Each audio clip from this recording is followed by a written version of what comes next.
Hi everyone, I'm Janelle. This is the Fit Prego, and our goal is to be mentally, physically, and spiritually just all around healthy pregnant women so that we are ready for when our birth arrives and we can welcome our little munchkins. Today I wanted to just go over some things with your water breaking. First things first, your water does not have to break for you to go into labor. And sometimes your water does break, but you don't go into labor. 15% of women experience their water breaking. 1 in 10 women experience their water breaking and then nothing happening. So days, even a week go by and they don't go into labor. Something to help with that is a natural induction, and you can do a membrane sweep. You can ask your obstetrician or your midwife. You can even try to do it yourself. It's probably not going to happen. But I wanted to cover those basics. And something that's serious to go over is premature rupture of membranes. This is a very low percentage of women who experience this. Only 10% of women experience premature rupture of membranes. And that means that your body falsely goes into early labor. And these women have something that is a little bit concerning. The commonality is that they have a high concentration of bacteria, and that is linked to the natural process of birth. So birth is all based off of when our baby's lungs are developed. So when you agree to schedule a C-section or let them induce you, you are cutting off the development time for your baby developing their lungs, which we don't know what that develops later on in life. There's a multitude of possibilities, but back to my main point. Even if your water breaks, it has the natural ability to patch itself up and fill back up with water. This is normal.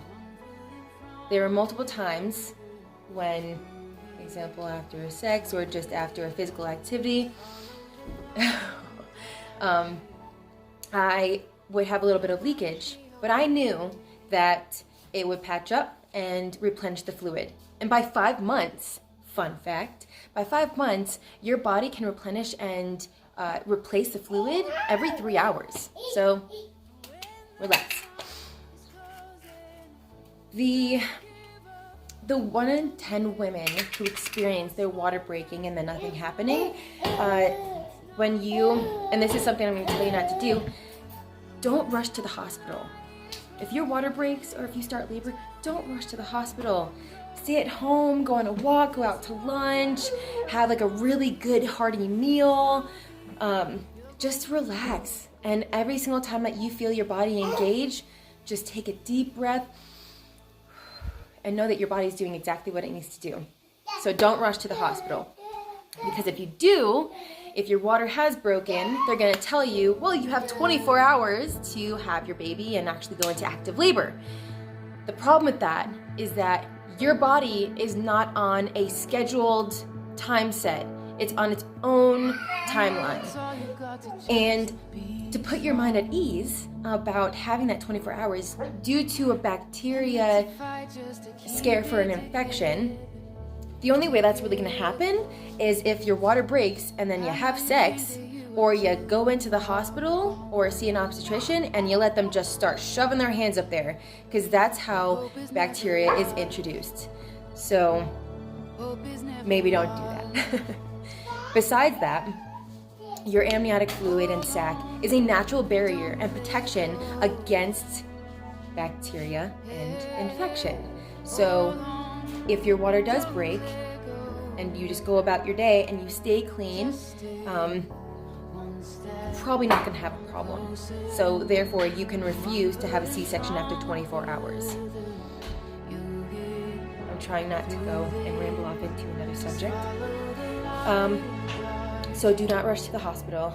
Dry birth, it's not a real thing. I'm pretty sure you know that your vagina is a naturally moist, I know everyone hates that word, but moist place. There's fluids all the time, as well as your uterus. It's working right now. So you have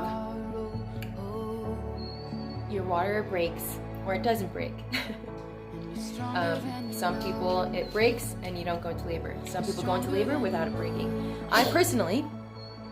I went into labor 47 hours with my daughter, and my water did not break until she started descending.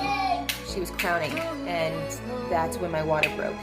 It broke the pressure, it broke the sac. So that is obviously the more normal occurrence for your water breaking is anywhere from when you either before you go into labor or up to the time that you give birth, and even afterwards. You've seen the crazy videos of babies being born in their sacs or being taken out in their sacs, and that's normal. It's normal. It happens. People freak out about these things, and it's just a natural thing that happens. And I say to just have peace about it. Just have peace about your body being able to do from the very beginning of the conception of your pregnancy all the way to your birth. Your body is so independent and able to do all of this in your sleep. I say all of this because if you take anything from this video and you try to prove me wrong, or you want to agree with me, awesome.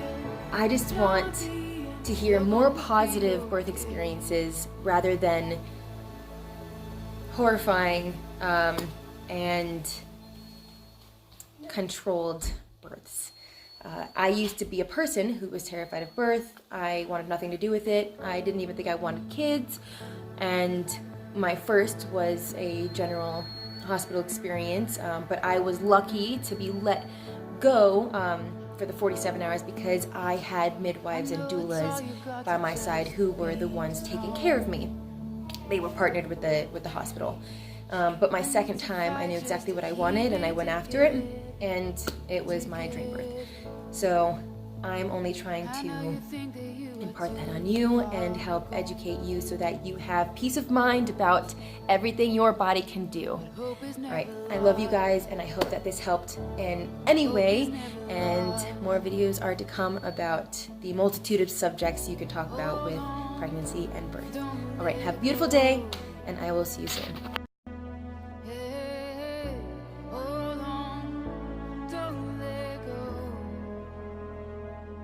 Just stay.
watching lights beyond the stars, those dazzling heights too fast to climb.